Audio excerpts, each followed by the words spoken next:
Hi, my name is Austin Shavira. I'm 22. When I'm not studying and going to school, I'm observing. I'm becoming a sponge. I think the only thing you can do is gain experience, and that's bigger than anything you can learn in the classroom. I don't think you have to be a certain age to make a difference in the world, mainly because it goes to more what kind of hand you're dealt at a specific moment. There's not a time set in place. There's not, you hit 25, you should be this in life. You grow up at certain stages. For me personally, my parents divorced when I was 8, made me grow up, and I had to mature. There's a lot of situations worse than mine that people have to survive, and to survive you need to grow. So I don't think there's an age, there's a time, there's a place where you have to tap into grown-up life. I think it's all chance. It's either the right place at the wrong time or the wrong place at the right time. The kind of impact I would like to have in society wouldn't be fixing people, because people would want to change on themselves. They would want to seek help through themselves. You can't change anybody. So I can't just tell you I'm going to rescue society because of this, because that's not the truth, because it's not going to happen.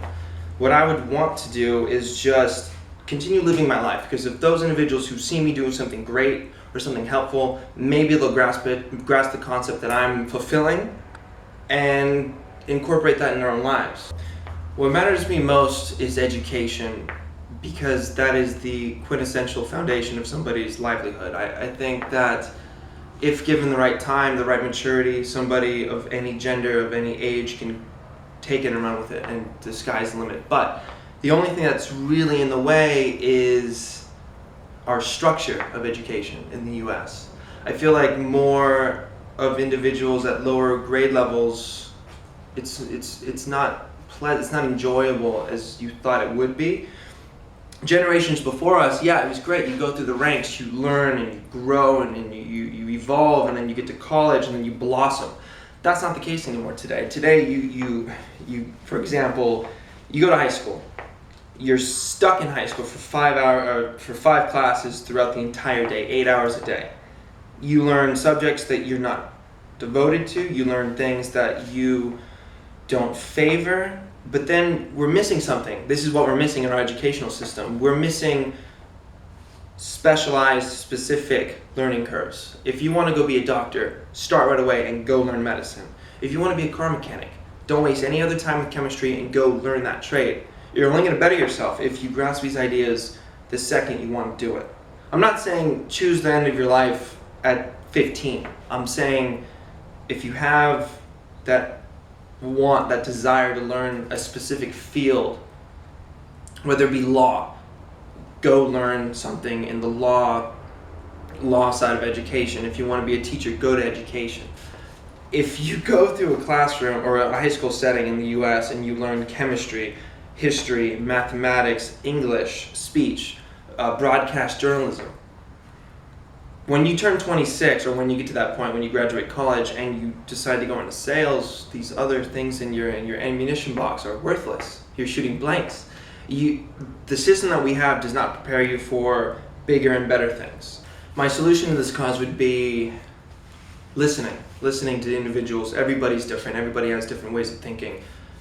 If I want to be a writer and the other person wants to be a mathematician, we have two different viewpoints. So why don't we just come together as a society and go, look, the people who want to be in this job field, go to that job field. The people who want to be in this job field, go to that. So we have groups instead of a magnitude of variety that just gets you caught up in stress. So what I say is this: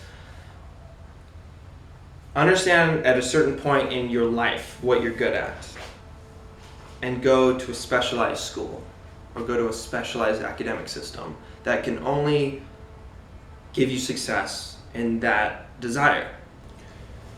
The way I'm going to do this is meet with these people who share the same viewpoints as I do and form this group so we could take this big issue and really go after it. And that's the only way to do it. If we come together and really have an impact on society. Society is a huge beast, and the only way to tame it is in numbers, with mob safety. If somebody told me that I mattered, this is what it would do to me. Personally, it hit me in the core. It'd actually give me motivation to keep doing whatever I was doing, because if someone took the time to notice that I was doing something good, then I would just feel great. and I would want to do it even better because your standards keep rising, you get higher, you feel more important to society. If that's brought to an individual's attention, if it's brought to my attention, I would run with it and I would try to do as many great things as I can. I wouldn't let society jump on my shoulders and pull me down. I want to fight it. I want to make it better. If somebody repeatedly told me that I mattered, it would be this clockwork feeling of doing good things. It would be constantly feeling motivated every day you wake up, every day you walk out of the house. You would mean something to somebody. You would mean something to society. It wouldn't feel like you're doing something because somebody's telling you.